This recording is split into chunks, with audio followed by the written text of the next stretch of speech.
Há 2 meses, o Brasil enfrenta uma escassez de medicamentos nas farmácias e unidades públicas de saúde. Um levantamento do Conselho Nacional de Secretários de Saúde, o CONAS, aponta que pelo menos 18 estados não concluíram os processos licitatórios de mais de 30 medicamentos no último ano. Faltam antibióticos, dipirona, antihistamínicos, analgésicos, soro de reidratação, entre outros considerados essenciais. Eu vou conversar sobre esse assunto agora com a diretora tesoureira do Conselho Regional de Farmácia de São Paulo, a Daniele Marini. Daniele, bom dia, seja bem-vinda aqui ao nosso Santo Café. Bom dia, é um prazer estar aqui com vocês, conversando sobre um assunto tão importante que é a falta de medicamentos. Pois é, e essa realidade também é a mesma quando a gente fala sobre o sistema privado de saúde, as farmácias privadas? Então, nós acabamos de realizar um levantamento aqui no estado de São Paulo. 98% das farmácias, sendo a sua maioria privada, elas estão apresentando essa falta de medicamentos. E como você bem disse, medicamentos básicos, né? Medicamentos essenciais para a saúde da população. O preço desses medicamentos tem subido? Isso pode estar interferindo? O preço não, mas em sim a falta da matéria-prima. Então, a pessoa, quando ela vai com uma receita, por exemplo, de antibiótico, né, a nossa famosa amoxicilina, que quantas mães utilizam para suas crianças, elas não estão encontrando. E o que mais nos deixa preocupado é que os medicamentos que mais estão em falta são aqueles na forma líquida, que são os utilizados para as crianças mesmo. E quais são os possíveis impactos dessa falta de medicamentos? As pessoas provavelmente terão que substituí-los. Isso pode gerar algum tipo de problema? Hoje, o que nós estamos recomendando? Que tenha um contato direto entre o farmacêutico e o prescritor, para que junto eles possam achar uma alternativa. Porque não é uma falta contínua, é uma falta muito esporádica. Então, hoje, nessa semana, está faltando esse medicamento, na semana que vem consegue repor o outro.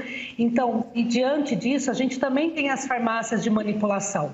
Então, um contato entre o prescritor, o médico e o farmacêutico, nós estamos conseguindo achar algumas alternativas para que o tratamento, principalmente das crianças, não seja interrompido. É isso que ninguém quer que aconteça, né? Pelo menos 95% dos insumos, incluindo o ingrediente farmacêutico ativo, o IFA, são importados da China e da Índia. Quero saber de você como esse cenário internacional tem impactado no abastecimento aqui no nosso país. Com certeza que a falta desses insumos que a gente conhece, eles que foram o principal causador da falta do medicamento. Mas também está tendo um aumento da demanda. Então, agora nós iniciamos uma segunda etapa desse estudo para entender o porquê este aumento dessa demanda e se ainda continua a falta. Mas o principal, que eu acho que é o momento de reflexão que nós precisamos analisar, é criar políticas públicas. Não dá mais para o nosso país ser totalmente dependente de matérias-primas do exterior. Nós precisamos incentivar as nossas indústrias por meio de incentivo, impostos e tudo mais, criar uma política para que seja produzida dentro do país e que não ocorra novamente esses problemas diante de outros cenários que a gente pode ter mundiais. Com certeza. E quem são as pessoas mais afetadas? Você já mencionou a questão das crianças, mas pacientes que fazem tratamento contínuo também devem estar sendo muito impactados nesse momento. No primeiro momento, faltou esses medicamentos, como você falou, né? O antibiótico, que era aquele para tratar uma infecção, aquele para dor e para febre, aquele para tosse, né? Aquela tosse com secreção, aquele para alergia. Mas nós estamos entrando num cenário tão mais grave que agora está faltando até o próprio soro nas hemodiálise.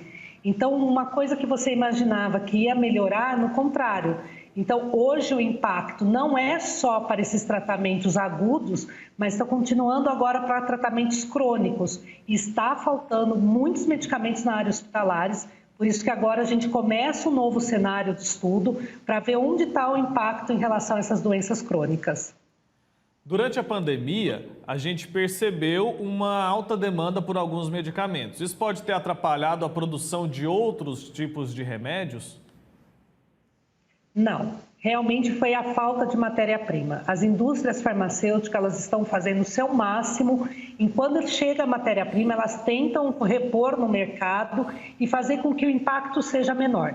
Mas o grande problema foi a guerra mundial, que a gente está tendo essa guerra. Além disso, associada à pandemia, não está chegando a matéria-prima para as indústrias farmacêuticas na quantidade suficiente, além do aumento da demanda que nós estamos tendo. E aí vem até uma relação, né? Quanto menos crianças vacinadas, mais crianças doentes, mais necessidade de medicamento. Então, a gente precisa realmente, não é uma análise simples, é uma análise do impacto total que foi ocasionado durante esse período de 2 anos aí da pandemia. E o que tem sido feito para resolver esse problema da falta de medicamentos? O Ministério da Saúde, as secretarias de saúde, está todo mundo unido para tentar resolver isso? Porque é algo que gera impactos muito diretos na vida das pessoas e muito sérios também, né? Todas as categorias, todas as instituições, associações, Anvisa, Ministério, estão tentando achar uma maneira de repor e não ter um impacto tanto financeiro, porque nós estamos falando do setor privado. Agora, você imagina o setor público, quando você tem um orçamento X para fazer uma licitação e você não consegue, você vai ter que pagar mais por isso. O quanto isso vai impactar também de maneira econômica nos municípios em relação à saúde. Não é uma equação fácil de se resolver neste momento, estamos tentando trabalhar ao máximo, por isso que eu sempre alerto. É o momento de se analisar novas políticas para as indústrias farmacêuticas para que a gente possa ter autonomia na produção desses medicamentos. Certo. Os antibióticos, a gente já mencionou aqui, que estão entre os que tiveram problemas ali na produção, né? Quero saber se isso já está se normalizando e também o tipo de impacto que a falta desse tipo de medicamento pode ter. É um medicamento muito comum, né? Mas que faz toda a diferença, é muito necessário. O que tem, assim, vamos dizer, não é uma vantagem, mas é o menos pior nesse cenário, que alguns antibióticos neste momento faltam, mas os outros estão repondo. Por isso essa troca entre o médico e o farmacêutico, para que o paciente não fique.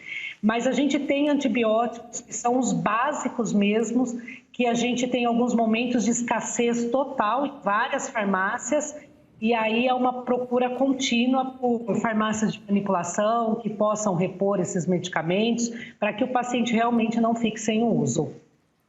É uma ajuda mútua entre todo mundo. Com certeza, né? Dá para a gente estabelecer se a situação está pior na rede pública ou na rede privada? A gente sabe que os dois estão sendo impactados, você já mencionou isso, mas dá para a gente dizer se está faltando mais na rede privada ou se está faltando mais na rede pública? Não tem como a gente mencionar esse tipo de impacto. Na verdade, ele está generalizado mesmo. Você vê a falta, quando falta no setor público, ele também está faltando no setor privado, e quando repõe nos dois. E está muito esporádico, é algo que está variando muito de medicamento para medicamento. Então, tem que ser uma constante procura mesmo. Com certeza. Agradeço a você, Daniele Marini, pelo tempo aqui com a gente, por nos trazer informações importantes a respeito dessa questão tão séria que é a falta de medicamentos. Isso é muito perigoso e é muito ruim que aconteça. Vamos continuar acompanhando. Qualquer coisa, a gente te chama novamente aqui. Obrigado, viu, pelo seu tempo. Com certeza, eu agradeço. Obrigada. A gente que agradece.